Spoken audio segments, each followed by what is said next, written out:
Shalom à tous. Aujourd'hui, nous allons continuer à parler du grand sujet de la Torah, le rapport que nous avons avec la Torah et avec l'étude de la Torah. Nous allons lire un extrait de la Gemara Masechet Brachot. Masechet Brachot, c'est l'un des premiers traités du Talmud, dans lequel il est rapporté une citation de Rabbi Yochanan au nom de son maître Rabbi Shimon Bar Yochai. Rabbi Shimon Bar Yochai, tout le monde connaît l'histoire de la Méhara, de la caverne dans laquelle il s'est caché pour fuir les Romains. Là-bas, il a étudié pendant 12 ans et encore une autre année, la 13e année. Lorsqu'il est sorti de 13e année, c'était une étude très intense et où il a découvert énormément de secrets de la Torah. On dira qu'il écrira le Zohar, qu'il enseignera les enseignements du Zohar des secrets de la Torah. Ce même Rabbi Shimon Bar Yochai apparaît énormément dans le Talmud. Et ici, nous avons un extrait de ce qu'il dit. Ve'amar Rabbi Yochanan mishum Rabbi Shimon Bar Yochai. Gdola shimusha shel Torah yoter milimuda. Rabbi Yochanan nous dit, au nom de Rabbi Shimon Bar Yochai, qu'il est énormément plus grand la rencontre vivante de la Torah, plus que l'étude elle-même de la Torah. Alors l'expression qui est utilisée ici dans le traité de Brachot est l'expression shimusha shel Torah, l'utilisation de la Torah. Et je viens vous traduire par la rencontre vivante de la Torah. Qu'est-ce que ça veut dire? Le verset qui est rapporté comme preuve au dire de Rabbi Yochanan est le verset suivant. Sheneemar, comme il est dit dans le livre des rois, au deuxième partie du livre des rois, Po Elisha ben Shaphat, Asher Yatzak Maim al Yedei Eliyahu. Que veut dire ce verset? On se trouve dans une situation très difficile au sein du peuple d'Israël. On est à l'époque d'un roi. Le roi cherche à être guéri et il demande, est-ce qu'il y a quelqu'un qui peut me guérir? On lui répond, Po, ici se trouve Elisha. Elisha, c'est le prophète. Qui est cet Elisha? Qui est cette personne-là? Qui est ce prophète? Réponse du verset, Po Elisha ben Shaphat, Asher Yatzak Maim al Yedei Eliyahu. C'est lui qui versait l'eau à Eliyahu, le prophète. Et la Gemara dit, tu vois, dans ce verset, il y a quelque chose de très particulier. Il n'y a pas marqué que Elisha était celui qui avait appris chez le prophète Eliyahu, chez le prophète Élie. Mais par contre, c'est lui qui versait l'eau à Eliyahu Hanavi. Pourquoi? De là, Rabbi Shimon Bar Yochai avait l'habitude de dire, est plus grande la rencontre, l'utilisation de la Torah, servir la Torah, plus que l'étude de la Torah elle-même. C'est-à-dire qu'on arrive à comprendre que Elisha, qui était aussi un très grand prophète, que lui aussi avait des grandes connaissances de Torah, que lui aussi avait toujours cet attachement à l'étude de la Torah. La Gemara dit oui, mais de qui a-t-il appris la Torah? Où est-ce qu'il rencontrait cette Torah? Pas une Torah dans les livres, pas une Torah dans les lettres, une Torah portée par le vivant. Alors le verset nous dit, c'est lui qui versait l'eau à Eliyahu Hanavi. Il n'y a pas marqué qu'il a appris de Eliyahu Hanavi. Il a appris qu'il servait Eliyahu Hanavi, qu'il vivait avec lui, qui était tout le temps présent auprès de Eliyahu Hanavi. Alors on peut être sûr que ce prophète-là, Elisha, il n'a pas une Torah détachée de l'être, détachée de la vie, détachée du devenir. Et là, au contraire, c'est une Torah vivante. Une Torah qui a su venir depuis en haut jusque dans les détails, les moindres détails de la vie, parce qu'il a vu ça chez son maître. On voit qu'ici, la Torah exige des étudiants de Torah un niveau totalement différent de ce qu'on espère un étudiant en droit, ou un étudiant dans les sciences, ou un étudiant en médecine. Pourquoi? Je me souviens très bien que lorsque nous avons, à l'école d'ingénieur où j'ai appris, nous étudions chez un professeur, que ce soit l'électronique, ou l'informatique, ou la physique, ou toute autre science, jamais on s'intéressait de savoir qui est notre professeur qui nous enseigne. L'essentiel, on voulait savoir est-ce qu'il avait le titre, est-ce qu'il avait les connaissances qui allaient nous permettre de nous faire acquérir ce que nous avons besoin pour pouvoir devenir ingénieur. Est-ce qu'à un moment donné, nous nous sommes posé la question, lui qui nous enseigne la loi gravitationnelle, comment utilise-t-il dans sa vie la loi gravitationnelle? Jamais. Nous ne pensions pas à ça à un seul instant. Pourquoi? Parce qu'il y avait un écart énorme entre ce qu'il nous enseignait et ce qu'il était. C'est ce que Aristote dira à ses élèves. Aristote, après avoir écrit un livre de morale, sur la morale, éthica, ces élèves vont voir qu'ils se comportent de façon très peu humaine par rapport dans les mœurs. Ils vont voir leur maître, Aristote, ils vont lui dire, Aristote, comment toi, notre maître, tu écris un livre de morale, alors que dans ta vie de tous les jours, c'est pas sûr que tu sois moral. Réponse d'Aristote. Aristote leur répondra, mais attendez, je comprends pas. Comment tu peux demander à un professeur de géométrie d'être un triangle? Il y a ce qu'il enseigne, ses connaissances, ses réflexions, ses conclusions intellectuelles. Et d'un autre côté, sa vie. Il y a une séparation entre les deux, entre la tête et tout le reste du corps. Chez nous, dans la Torah et l'étude de la Torah vient à l'encontre de ça. Il dit, Chas v'shalom. Il y a une séparation entre notre tête et notre corps. Et là, notre tête, est sûre, bien sûr, est en haut du corps. Mais c'est elle qui doit diriger le corps. C'est elle qui doit tout le temps rester en rapport avec le corps. Jamais être soumis au corps. Mais de notre côté, ne jamais se détacher du corps. Parce qu'une tête qui se détachera d'un corps, c'est un ordinateur. C'est une machine. Or, on veut un organisme, on veut un être vivant, on veut un homme. Et cet homme, il est construit d'une tête. Et cette tête est attachée au corps et doit diriger le corps. Et doit permettre au corps de réaliser tous les idéaux qui ont été compris grâce à la tête. Et c'est ça que Rabbi Shimon veut nous enseigner. Rabbi Shimon Bar Yochai nous dit, tu sais, tu peux être le plus grand des élèves, avoir lu des livres, avoir fini toutes les bibliothèques. Mais sache que la rencontre avec le maître est essentielle. Plus que ça, on apparaît dans ce même traité de Brachot, l'enseignement de Acherim Omrim, nous dit la Gemara à la page 47, folio B. Acherim Omrim, qui est Acherim? Acherim, ce n'est autre que Rabbi Meir. On a l'habitude de l'entendre, Rabbi Meir Balanes. Ce qui est très important, en passant, c'est intéressant de voir que les mêmes rabbinim que nous avons l'habitude d'entendre parler, comme Rabbi Shimon, comme Rabbi Meir Balanes, ce sont eux qui ont parlé de ce sujet. Kaniré, il semblerait qu'à l'époque dans laquelle ils vivaient, je rappelle que Rabbi Meir et Rabbi Shimon Bar Yochai, ce sont les élèves de Rabbi Akiva. On est à l'époque après ou au moment de Bar Korva, de la révolte de Bar Korva en Israël en 135. On voit que ces deux rabbinim avaient comme sujet le rapport que nous avons avec l'étude de la Torah.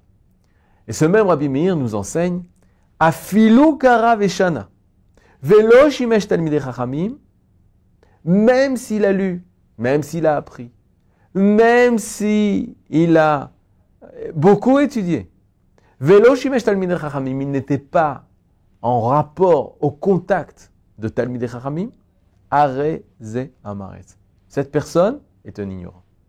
Si cette personne s'est contentée du texte, si cette personne s'est contentée de ses propres pensées, sans se rattacher à des figures, mais pas seulement des figures, à une Torah portée par le vivant, qui s'appelle le Talmid Chacham, alors à ce moment-là, il sera considéré comme un amaret. Vous savez ce que c'est amaret? Amaret, c'est un ignorant.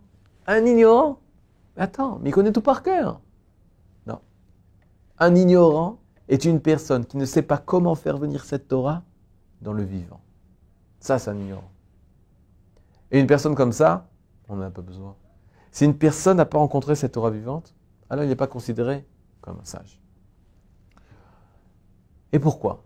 Pourquoi Kadosh Baruch Hu a demandé, a exigé du Ham Israël de voir cette Torah vivante? On voit que la Torah, lorsqu'on se pose la question, la Torah orale n'a pas été écrite. Pourquoi elle n'a pas été écrite? Comment tu peux écrire une Torah orale? Comment tu peux parler de problèmes qui ne existent pas encore maintenant? Ils existent seulement dans très très longtemps, mais pour l'instant ils n'existent pas. Comment c'est possible une telle chose? Et là on voit que les sages, basés sur la Torah, nous disent surtout, cette Torah orale, il faut qu'elle reste orale. Et la Torah écrite, elle doit rester écrite. La Torah orale doit être uniquement transmise de maître à élève. Et la Torah écrite, elle sera sur le texte. Mais comment tu peux comprendre l'écrit sans comprendre l'oral, sans comprendre les explications qui sont données? Comment apprendre l'alphabet, aleph-bet, sans un maître? Comment comprendre le sens simple de la Torah sans un maître qui va nous enseigner et qui va nous donner les clés pour pouvoir comprendre les enseignements de la Torah? Ceci est une raison technique.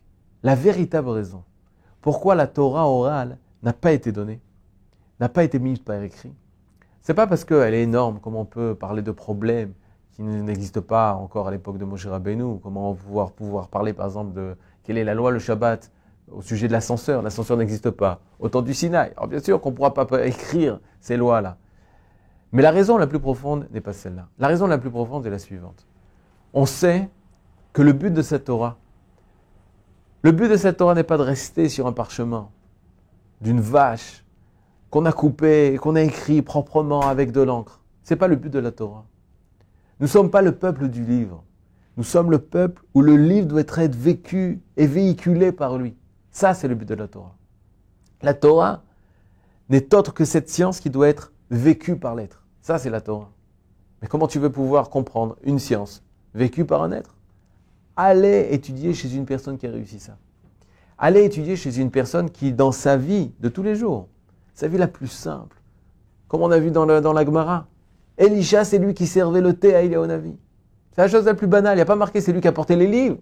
Servir le thé. C'est-à-dire que quand Eliyahu Navi demandait « j'ai soif », Elisha était là, il lui servait.